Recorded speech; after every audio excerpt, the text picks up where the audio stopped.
How do you communicate effectively with older adults? Hi, I'm Hayley from Parallel Coaching, and in today's video, we're going to explore your communication skills and how you adapt that slightly when working with clients that are older, especially from an instructing and a fitness professional point of view.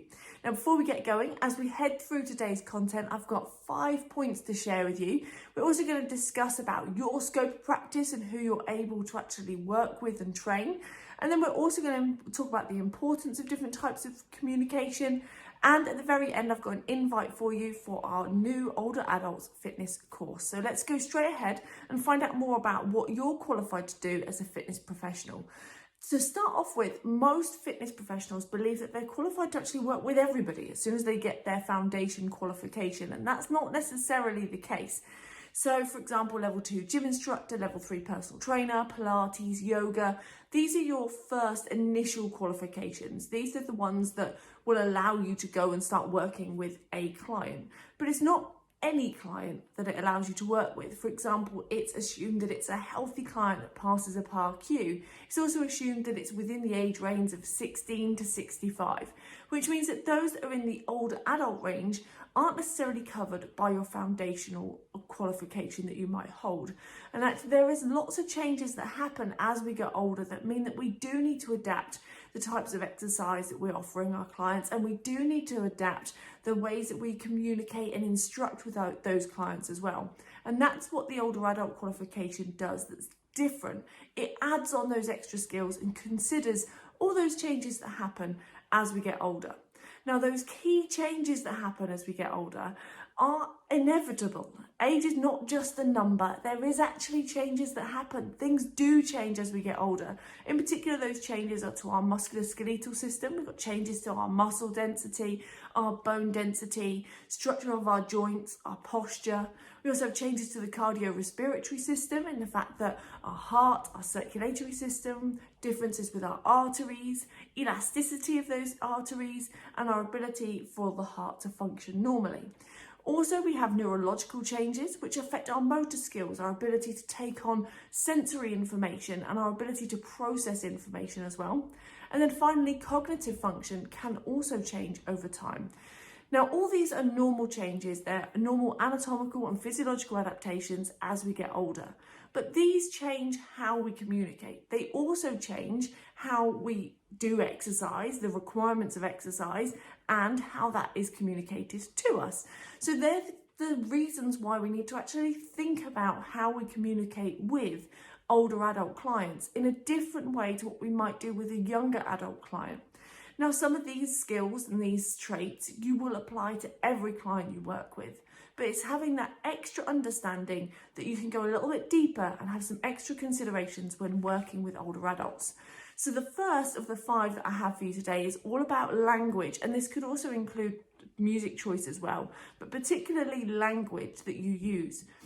When I used to work with older adults in a retirement village setting, I had my own exercise referral studio gym set up.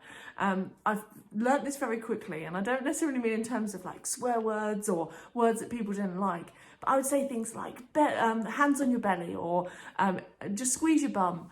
And these types of words people didn't necessarily like. And I found out quite quickly that the language I used had a certain flavour to it that they didn't necessarily appeal to or didn't feel in sync with. So be mindful of the language that you might use commonly might not be the language that they would use for it. And that's just generational differences. So make sure that you're aware and you're really listening in your consultations and in your phone conversations, because the more that you listen, the more you can start to use their language back to them, rather than using the same language you always use, but actually that might not resonate or sit as well with your older adult clients. So definitely consider the type of language you use and make sure that the language you do use is concise and clear. As we start to deteriorate on our senses as we get older, unfortunately it's inevitable to some extent and normal. This changes means that we're going to maybe find it harder with sight, maybe find it harder with hearing. So making sure that things are concise and clear will always help with effective communication with any client we're working with. And it just means that you can be much clearer without lots of filler words in each of your sentences. And this can be really helpful for your clients. The second point that I want to talk about is about having simple explanations, which again leads on, but also that you have a clear supporting plan. Now, the simple explanations that you give is about making sure that it's short, it's concise, similar to what we said a moment ago, but that you then support this with a plan. So have your plan written down on a piece of paper, but don't just have the word chest stretch. Draw a little diagram, show them what that chest stretch is, so that they're actually able to remind themselves very easily of what it is you intended them to do. Diagrams work really well.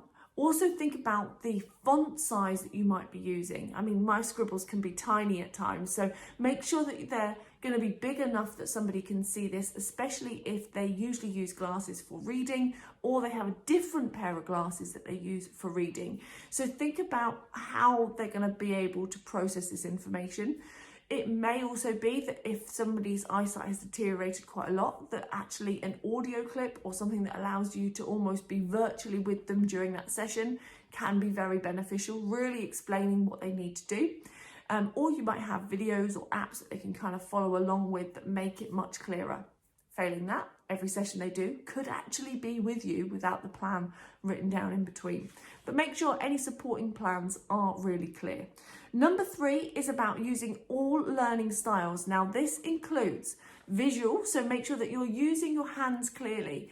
A lot of people, especially when they first start as a FITPRO, can be a little bit wooden and they end up not using their hands to demonstrate or to highlight clear points. So that's things like saying we've got 5 more reps left, or make sure your feet are on tram lines, or make sure you drop your shoulders back and down. So that they're actually really able to use your sign language as much as they are what you're saying.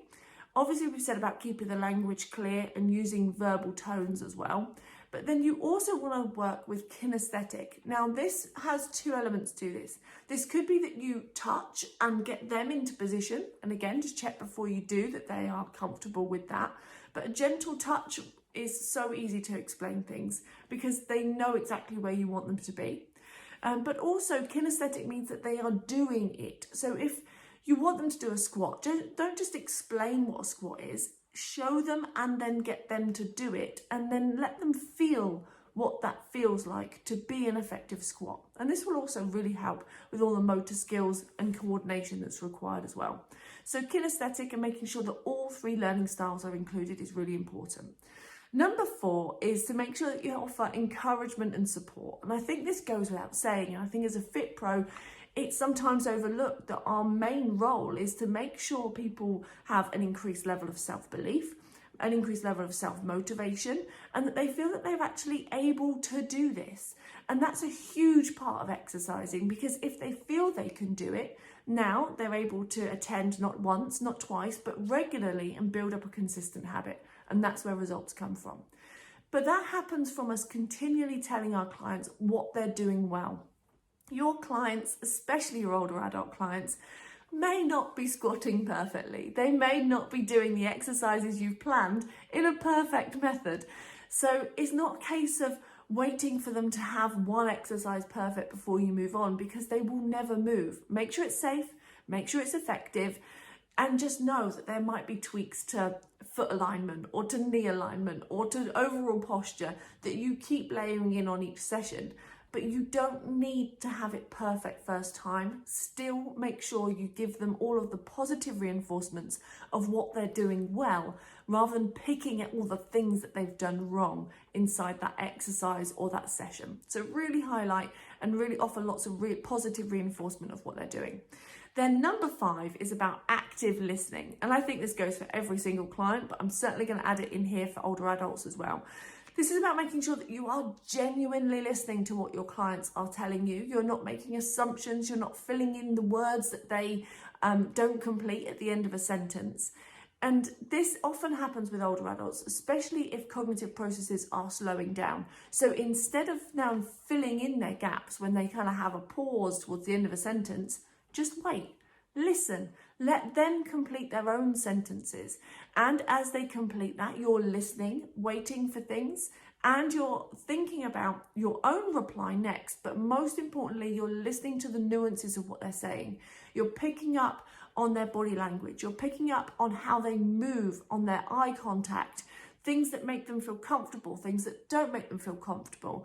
And this type of interaction is going to help you build massive amounts of rapport. It's going to help them feel comfortable, and it means you can pick up on things that are more than just words. You're going to be picking up on all of the information that you get from a visual sense as well. So active listening is really, really important, and it will help build you huge levels of rapport with your client. So they are the 5 points so that you can become more effective in your communication when working with older adults as a FITPRO. The first was language. The second was about simple explanations and clear supporting plans. The third was about learning styles and making sure you include all of them. The fourth was encouragement and support. And then the fifth was active listening. Now, obviously, a lot of these are about how you instruct and communicate generally, so you could apply it to any client straight away. But if you're not yet qualified to work with older adults, then definitely have a look at the link that is with this video. It will take you straight to our landing page all about our new older adults course. And this is an active IQ qualification which will allow you to now expand who you can work with and have safe and effective exercise programming for those clients. You can then instruct them, and this is going to be for clients that are older than 60, 65 years old and continually going up in age, so that you understand all the nuances of programming and all the considerations required.